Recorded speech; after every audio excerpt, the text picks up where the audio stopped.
discussing a paper by Apple, The Illusion of Thinking, and also a reaction to this paper by Sean Gutke in his newsletter. Shout out to Sean, really interesting newsletter. He's actually criticizing the paper, criticizing in a positive way. I mean, he's not saying it's all bad or anything. He's criticizing it like a critic would criticize, and he's pointing out what's good and what's bad.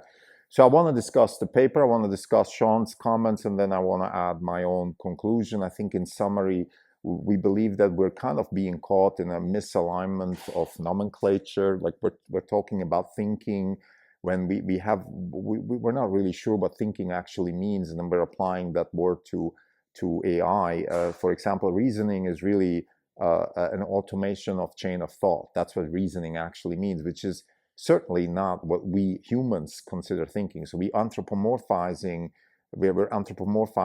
computers. We're giving them human-like contexts. We call them reasoning. We call them thinkers. We call them sometimes even emotional and stuff like that, because we associate them with us, but they're very different than us. They function differently. Their circuits are differently. Their hardware is different. So we shouldn't be doing that. I think fundamentally, though, the solution to all of these questions, in particular, let's say, what's a good reasoning model? How can we reason through complexity? Which is one thing that the paper is saying, is that at a certain point, when you reach a certain level of complexity, reasoning doesn't work anymore, which is fine. That's true. But then, of course, that doesn't mean that these models aren't thinking. And that's what Sean is saying. They're just not able to think further than a certain level. And I think the solution to that is some sort of priorless reinforcement learning driven training method where the models through self-play can figure out how to solve problems and also figure out how to navigate complexity. It's not even on podcast. It's June 8th, 2025. This is Krimdelko. It's the second installment today. So for the year, we're down 23.5%. The market is up 1.5%, underperforming by 25%. So this is the second installment, as I said. We are talking about a paper, The Illusion of Thinking by Apple. So let me first say what they say in the paper. They say that they found through research that there is a scaling limit to reasoning. So there are 3 levels of reasoning.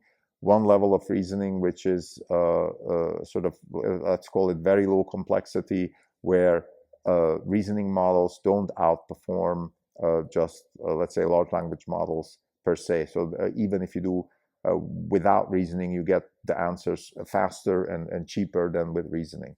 Then there's a level of complexity where reasoning models outperform, and they outperform the large language models. And then there's a level of complexity where the reasoning models give up.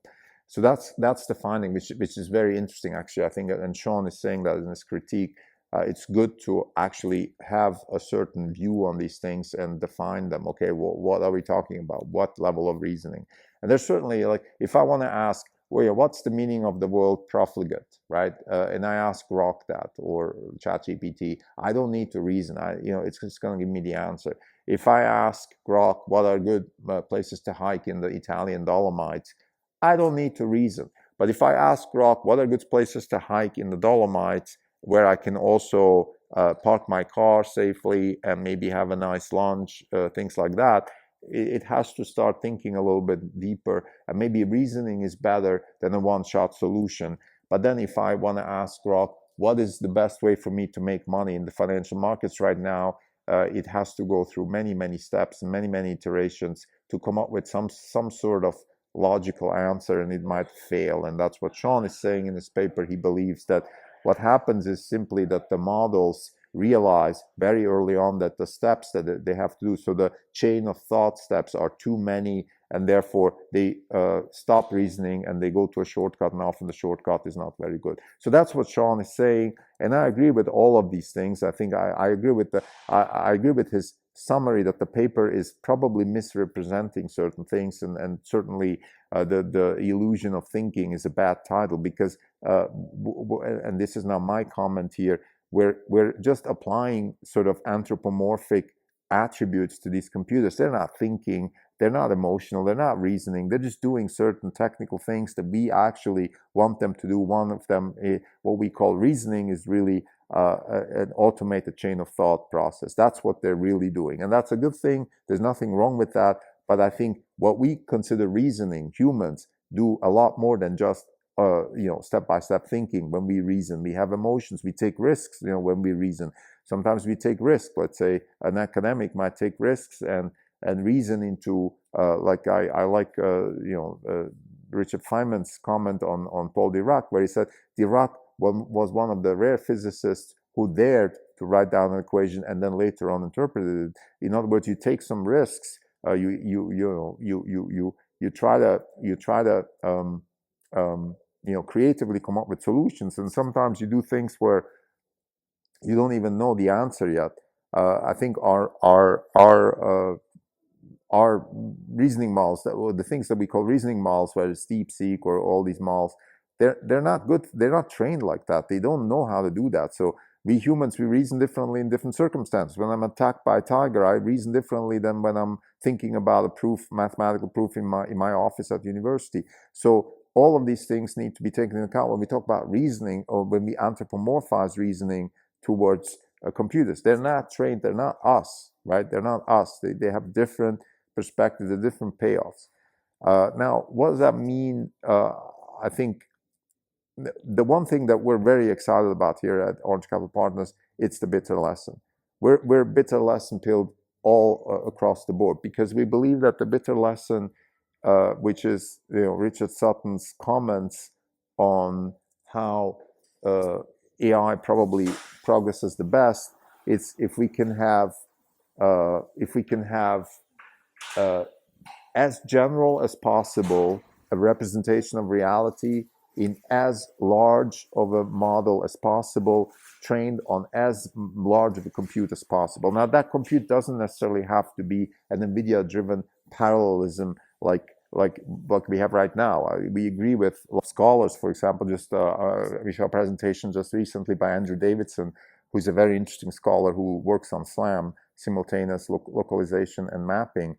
And he's saying, look, what we're doing with NVIDIA right now is really very inefficient. Like, we're using these massive parallel compute architectures to train intelligence. And yes, we agree. And we also agree with the hardware lottery paper, which we discussed recently, links in the show notes, where the kind of hardware we have right now helps us develop intelligence, but doesn't mean that there's probably better ways to do intelligence with more interesting algorithms. Davison talks about a distributed algorithm that uses graph neural net architecture, message passing, and some clever mathematics around that to do large-scale computes in a distributed way, and therefore do it more efficiently, maybe more brain-like, like we do in our brain.